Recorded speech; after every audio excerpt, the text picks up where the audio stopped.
ರಕ್ಷಿತಾ ಅವರು ಸೀಕ್ರೆಟ್ ರೂಂನಲ್ಲಿ ಧ್ರುವಂತ್ ಅವರಿಂದ ಹಳೇ ವಿಚಾರಗಳನ್ನು ಪ್ರಸ್ತಾಪಿಸಿ ಮಾನಸಿಕ ಹಿಂಸೆ ಎದುರಿಸಿದರು. ಈ ಸನ್ನಿವೇಶದಲ್ಲಿ ಅವರು ಅಳುತ್ತಾ, ಇವನ ಜೊತೆ ಈ ಸೀಕ್ರೆಟ್ ರೂಮಲ್ಲಿ ಇರೋಕ್ಕಾಗಲ್ಲ ಎಂದು ಹೇಳಿದ್ದು ಬಿಗ್ ಬಾಸ್ ಮನೆಯೊಳಗಿನ ಮಾನಸಿಕ ಒತ್ತಡವು ಎಷ್ಟು ತೀವ್ರವಾಗಿತ್ತು ಎಂಬುದನ್ನು ತೋರಿಸುತ್ತದೆ.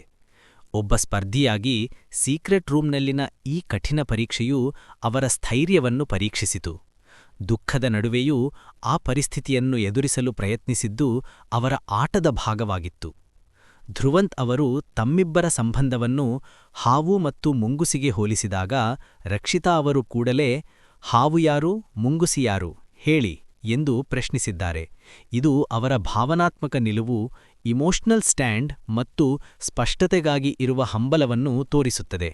ಮಾನಸಿಕವಾಗಿ ಕುಗ್ಗಿದಾಗಲೂ ತಮ್ಮನ್ನು ಯಾವ ರೀತಿಯಲ್ಲಿ ಚಿತ್ರಿಸಲಾಗುತ್ತಿದೆ ಎಂಬುದರ ಕುರಿತು ಸ್ಪಷ್ಟ ಉತ್ತರವನ್ನು ಪಡೆಯಲು ಪ್ರಯತ್ನಿಸಿದ್ದು ಅವರು ತಮ್ಮ ಘನತೆ ಮತ್ತು ನಿಲುವಿನ ಬಗ್ಗೆ ಕಾಳಜಿ ಹೊಂದಿದ್ದರು ಎಂಬುದನ್ನು ಸೂಚಿಸುತ್ತದೆ.